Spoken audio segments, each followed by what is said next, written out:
ตอนนี้ถือว่าตามการรายงานของทางเซียวซานเนาะว่าได้ครบเบิดทั้งเคสเนาะเอาผู้รอคอยรอท่าติดตาม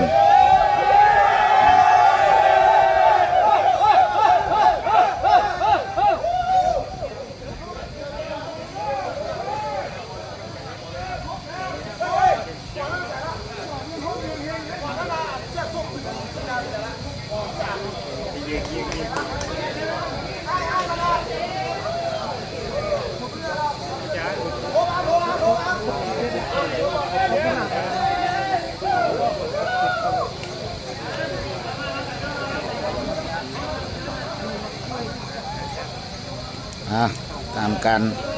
ถือว่าครบสมบูรณ์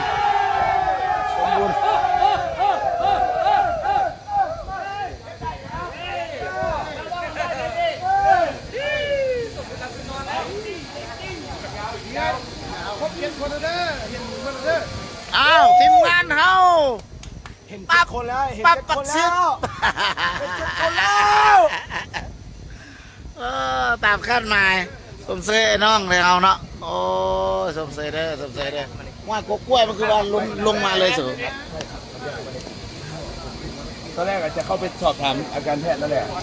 แกไปอีกเฮ้ยนี่หัวปิ้นเอพรุ่งนี้มึงเจอมึงเดินมามึงเจอนี่มึงเดินมึงเจอกูเอาหมูปิ้นอินเตอร์เหรอเอาหมูปิ้นอินเตอร์เอาหมูปิ้นเอาออกมาครบ7ชีวิตเขาที่ไปนี่เฮ้ยเดี๋ยวสั่งไฟเขาทำไหมเฮ้ยซัดจังสิบ่เงาสั่นตัดต่อบ่พอซื้อใหม่ ห้างงัวปิ้นเด้อห้างงัวปิ้นนี่ห้างนึง ปั๊บปักซิบ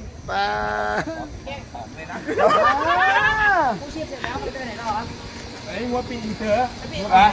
งัวปิ้นอินเตอร์งัวปิ้นอินเตอร์งัวปิ้นนี่ห้างนึงงัวปิ้นนี่ เราได้ครบไอ้น้องเนาะตามคาดหมายผู้ที่พี่ๆน้องๆเจ้าหน้าที่ไอ้อากาศได้ถือว่ามารอคอยเนาะถือว่าอยู่ในการรอคอยขอเสียงโอ้กกอันนี้ก็ลงกระบาดเนาะโอ้แห้งหลายกกอันนี้ก็ลงกระบาดเอาสมเสยเด้อโอ้สมเสยไอ้ไงเนาะมารอคอยทุกกำลังใจเด้อขอบใจทุกกำลังใจ กำลังใจFC เนาะ อุปกรณ์ทุกทิ้งทุกอย่างเก็บให้งานสุดนี้สำเร็จผลยัง ทันตัวเมืองเนาะ ขอบ เมื ใจ องลำ ทุก แจ้ง ภาคส่วนทั้งประเทศ เจ้า ขอบใจหลายๆ